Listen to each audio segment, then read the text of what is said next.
Bharatanatyam, Odissi, Kathak, folk সমস্ত রকম নাচের অর্নামেন্টস যদি তোমরা রিজনেবল প্রাইসে কোনো দোকান থেকে পেতে চাও, দেন চলে আসতে হবে তোমাকে এই দোকানটাতে। এই দোকানটা হচ্ছে বড়বাজারে। তো আমি যেভাবে এই দোকানটাতে গেছি সেটা আমি তোমাদেরকে এই ভিডিওতে আজকে বলবো এবং শেয়ার করব।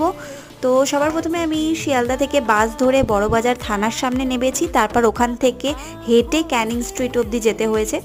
ক্যানিং স্ট্রিটে গিয়ে যে কাউকে যদি তোমরা জিজ্ঞেস করো যে জানকি সেন্টারটা কোথায়, দেন যে কেউ তোমাকে দেখিয়ে দেবে একটা ইয়েলো কালারের বিল্ডিং যেখানে লেখা থাকবে জানকি সেন্টার। সেই বিল্ডিংয়ে গিয়ে তোমরা 8th ফ্লোরে 8 তলায় চলে যাবে এবং সেখানে গিয়ে অভিষেক ফ্যাশন জুয়েলার্স বলে দোকানটির নাম। সেটা যদি চিনতে না পারো, যে কাউকে জিজ্ঞেস করতে পারো। সেই দোকানে পৌঁছে গেলেই তোমরা তোমাদের পছন্দ মতো সমস্ত রকম প্রয়োজনীয় যাবতীয় যা দরকার সেই সমস্ত কিছু তোমরা পেয়ে যাবে। এখানে ঘুঙুর থেকে শুরু করে নাচের জুয়েলারি থেকে শুরু করে বেল্ট থেকে শুরু করে ফোকের বিভিন্ন ধরনের অর্নামেন্টস,